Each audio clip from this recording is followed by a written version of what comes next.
Imagine facing the most fearsome creature in the underworld, a three-headed beast with a poisonous breath. That's the challenge Hercules faced in his final labor. Delve into the depths of the underworld and witness the epic battle between a mortal hero and a mythical monster. Hercules stood at the edge of a gaping chasm, the entrance to the underworld. The air was heavy with an oppressive darkness, and the only sound was the distant echo of mournful wailing. With a deep breath, he stepped into the unknown. The descent was steep and treacherous, the walls of the cavern closing in around him. He stumbled over jagged rocks and avoided the sharp claws of lurking shadows. The air grew colder, and the darkness seemed to press in on him from all sides. As he delved deeper into the underworld, the sounds of suffering grew louder. The cries of the damned filled his ears, a constant reminder of the horrors that awaited him. Yet Hercules pressed on, his determination unwavering. He knew that his final labor awaited him at the very heart of this desolate realm. After a perilous descent, Hercules reached the banks of the River Styx, a dark and murky river that separated the world of the living from the underworld. The water was said to be a poison to mortals, and the river banks were lined with the skeletal remains of those who had attempted to cross without paying the toll. Hercules knew that to reach Hades' realm, he must cross the Styx. He searched his pockets and found a single coin, a gift from the gods.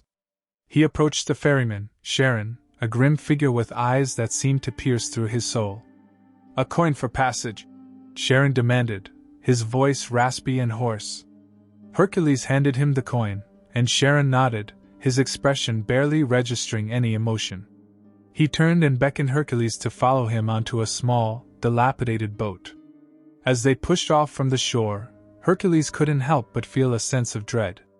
He was leaving the world of the living behind, entering a realm of eternal darkness and suffering. As Hercules' boat approached the shore of the underworld, he saw a massive, three-headed creature guarding the entrance. Cerberus, the fearsome guard dog of Hades, snarled and bared his teeth, his eyes glowing with an eerie, otherworldly light. The beast was a sight to behold. Each head was larger than a horse, with a ferocious maw filled with razor-sharp teeth. His body was covered in thick, shaggy fur, and his tail was a monstrous serpent that lashed back and forth. The air around him was thick with a foul stench, a mixture of decay and sulfur. Hercules knew that he had to face this terrifying creature if he was to complete his task. He tightened his grip on his club, his heart pounding in his chest. As the boat drew closer to the shore, Cerberus let out a deafening roar that echoed through the underworld. As Hercules stepped onto the shore of the underworld, he found himself in a vast, desolate cavern.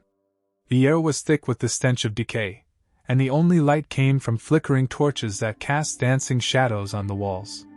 In the center of the cavern, on a throne of obsidian, sat Hades, the lord of the underworld. His face was stern and unyielding, his eyes cold and calculating. He was surrounded by the spirits of the dead, who cowered in fear before him. "Mortal," Hades spoke, his voice a chilling whisper. "You have dared to enter my domain. What do you seek?" Hercules stepped forward, his voice steady. "I have come to claim Cerberus," he replied. "I have completed the 12 labors, and it is time for me to be free." Hades' eyes narrowed. "The 12 labors, you say? A bold claim. But Cerberus is mine, and he will not leave the underworld." As Hercules stepped onto the shore of the underworld, he found himself face to face with Cerberus, the fearsome guard dog of Hades. The creature was a sight to behold, its 3 heads snarling and snapping at the air. Its body was covered in thick, shaggy fur, and its tail was a monstrous serpent that lashed back and forth. Cerberus let out a deafening roar that echoed through the underworld. Its eyes, glowing with an eerie, otherworldly light, were fixed on Hercules, and its jaws were dripping with a foul, venomous saliva. The air around the beast was thick with a stench of decay and sulfur. Cerberus was not only a fearsome sight but also a formidable opponent. His immense strength was legendary, and his 3 heads could deliver a devastating bite. But it was his poisonous breath that was perhaps even more terrifying. A single whiff of his foul breath could turn a mortal to stone. Hercules knew that he would have to be careful. If he allowed Cerberus to get too close, He could be overwhelmed by the creature's sheer power and poisoned by its deadly breath. He had to find a way to keep his distance and strike at the right moment. Knowing that brute force alone would not be enough to defeat Cerberus, Hercules devised a clever strategy. He had heard tales of the creature's love of music, and he believed that it might be possible to lull him to sleep with a soothing melody. He reached into his bag and pulled out a golden lyre, a gift from the god Apollo. He began to play a gentle, hypnotic tune, his fingers dancing across the strings. The music filled the air, a soothing balm against the chaos and violence of the underworld. As Hercules played, he watched Cerberus closely. The creature's eyes seemed to glaze over, and its snarling jaws relaxed. Slowly, its body began to slump, and its breathing grew heavy. The music had worked. Cerberus was falling asleep. As Hercules watched Cerberus slip into a deep slumber, he knew that his victory was not yet assured. The creature could still wake up at any moment, and then he would be at the mercy of its powerful jaws. Just as Hercules was beginning to doubt his success, a blinding light filled the cavern. A figure bathed in golden radiance appeared before him. It was Athena, the goddess of wisdom and warfare. "Hercules," she said, her voice filled with compassion, "you have faced many trials, and you have proven yourself worthy of our aid. I grant you this gift." Athena raised her hand, and a shimmering shield appeared in Hercules' grasp. The shield was enchanted, impervious to any attack. With this divine gift, Hercules felt a surge of confidence. He knew that he could now face Cerberus without fear. With the enchanted shield in hand, Hercules approached the sleeping Cerberus. He moved slowly and quietly, not wanting to disturb the beast. As he drew closer, he reached into his bag and pulled out a heavy chain, forged in the fires of Mount Olympus. He slipped the chain around Cerberus's neck, careful not to wake him. As he tightened the chain, he felt the creature's immense strength, but the enchanted shield provided him with protection. With a final heave, Hercules managed to secure the chain around Cerberus's neck. The beast stirred, his eyes fluttering open. He let out a low growl, but before he could fully awaken, Hercules struck. He raised his club and brought it down with all his might. The blow landed squarely on Cerberus's head. As soon as Hercules struck Cerberus, the creature let out a blood-curdling roar and sprang to his feet. His eyes were filled with rage, and his jaws were snapping at the air. He lunged at Hercules, his powerful jaws snapping shut just inches from the hero's face. Hercules dodged the attack, his reflexes honed by years of training. He raised his club and swung it at Cerberus's head, but the beast was too quick. It sidestepped the blow and lashed out with its powerful tail, knocking Hercules to the ground. As Hercules scrambled to his feet, Cerberus lunged again, his three heads snapping at him from all sides. Hercules parried the attacks with his enchanted shield, but the strain was beginning to show.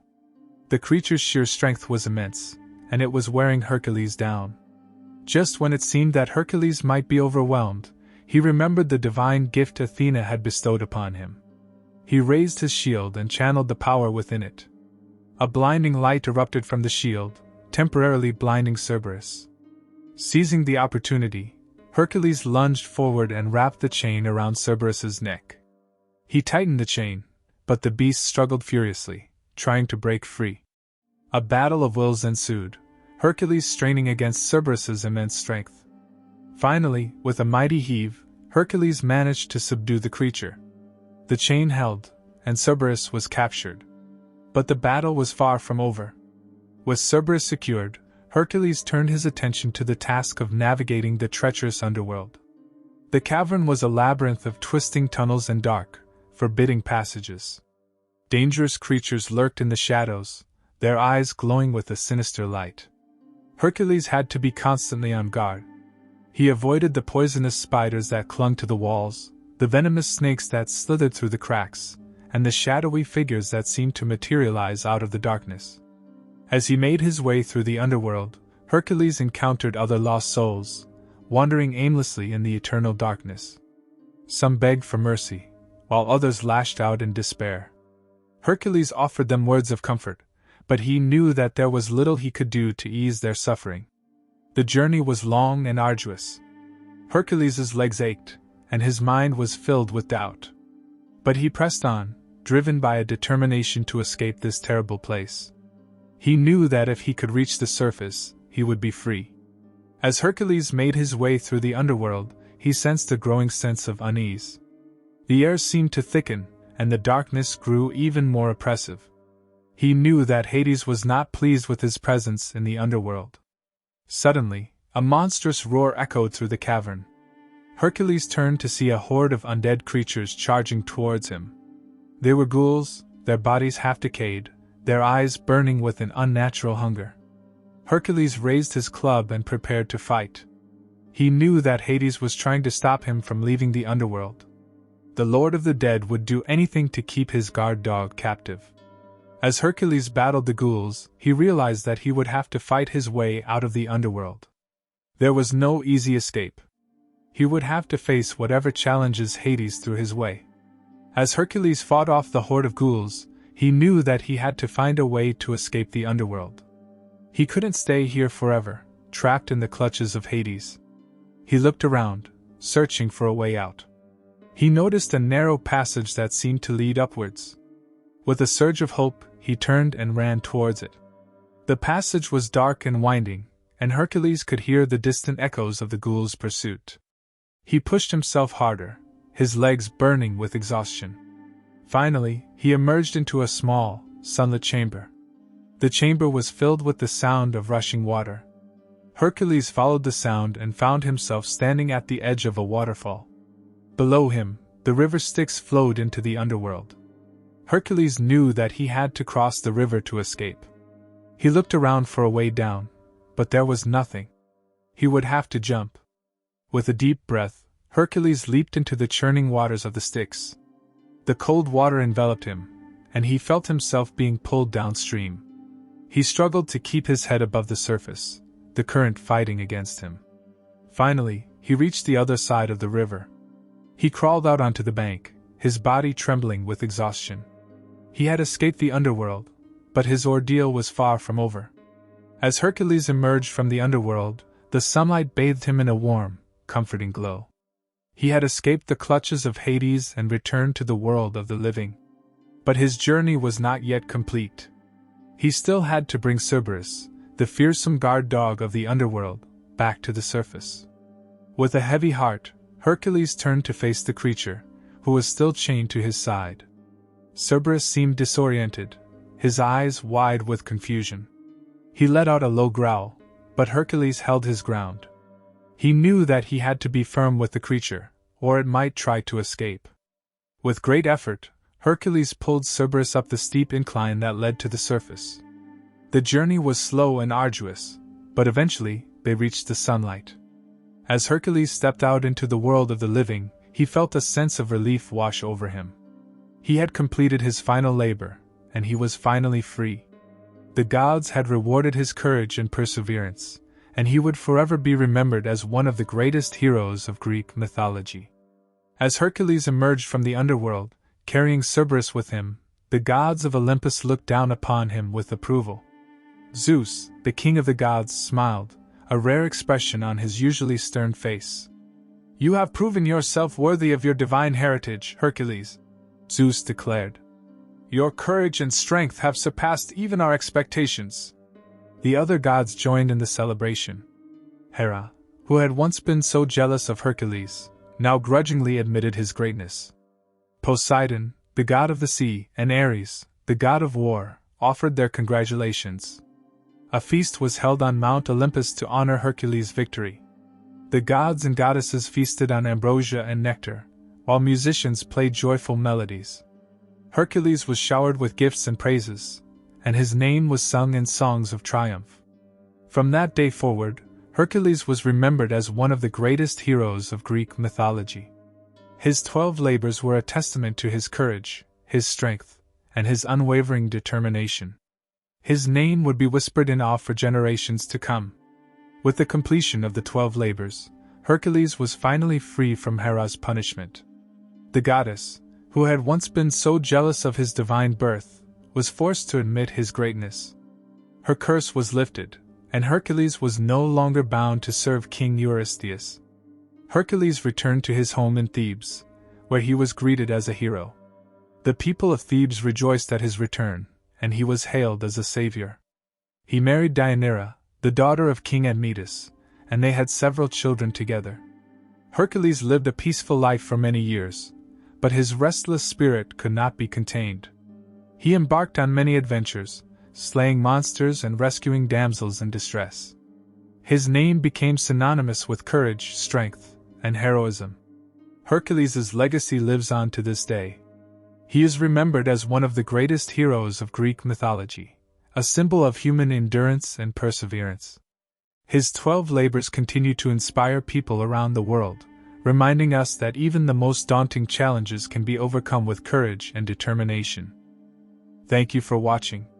Please comment below what you would like to see next.